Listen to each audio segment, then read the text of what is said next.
Take a listen to Scott Brown on the stump yesterday. Just remember the Yankees, what happened. They thought it was over, right? And by the way, Kurt Schilling is not a Yankees fan.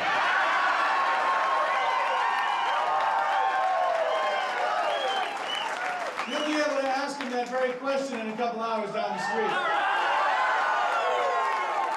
Yeah, one of those all-time great gaffes. If you don't know that Kurt Schilling was a Red Sox great, then it raises some questions. It gets you some press that you don't like. We're joined now by Bill Adair from PolitiFact.com, who's the Washington bureau chief for the St. Petersburg Times. And Bill, looking at your website, you guys have compiled some numbers, some statistics, looking a year into the Obama presidency. Has this guy kept his word?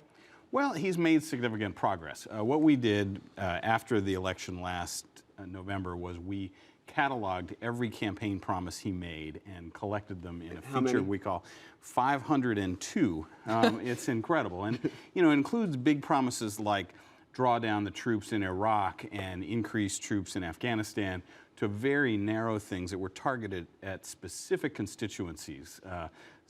Several promises directed at parents of children with autism.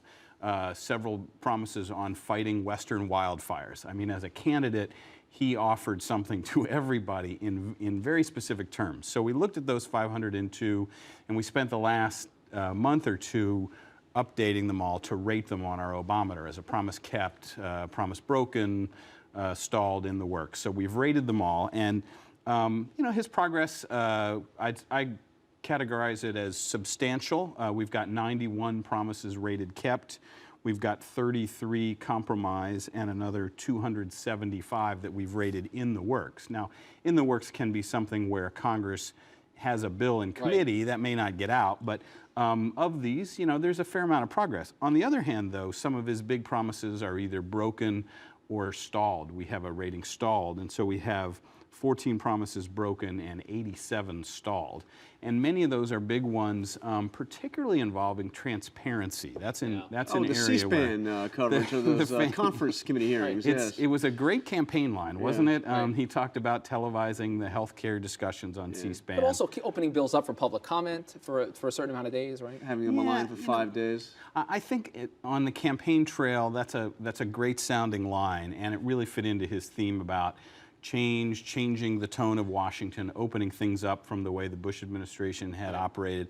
But, you know, he's gotten to Washington, and I think we've all seen it's a lot harder to break the customs of Washington, particularly when it comes to how deals are made. You don't make deals in the open. You go behind closed doors, you bring all the parties together, and you cut the deal. Okay, so you have 502 promises, and as you said, some are incredibly specific.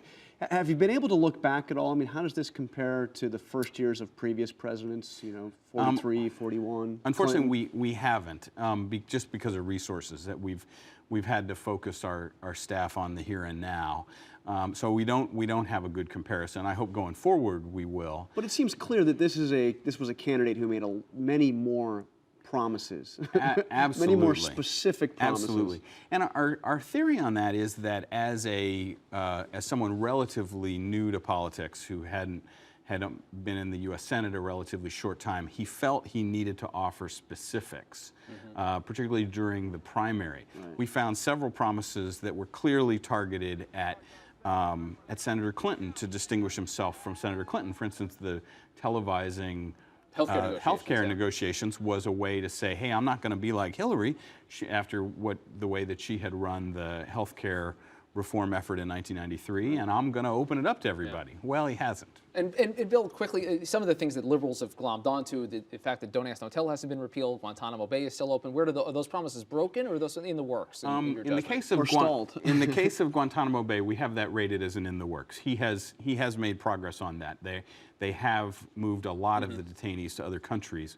Now, we also don't allow Obama to move the goalposts for the Obameter, so he set a deadline that he was going to close Guantanamo Bay by January 21st, this Thursday. That's not going to happen. But he set that deadline after the campaign, so we're not rating that. In the case of Don't Ask, Don't Tell, I think we have that rated now as stalled. There just hasn't been the progress in Congress on that. The same for repealing the Defense of Marriage Act. All right, Bill Adair, PolitiFact.com, St. Petersburg Times. Thanks for being here. Thanks for having me. All right, that's all the time we have for today. Check us out online at twitter.com/The Note. See you next time. Incredible list. Yeah, really.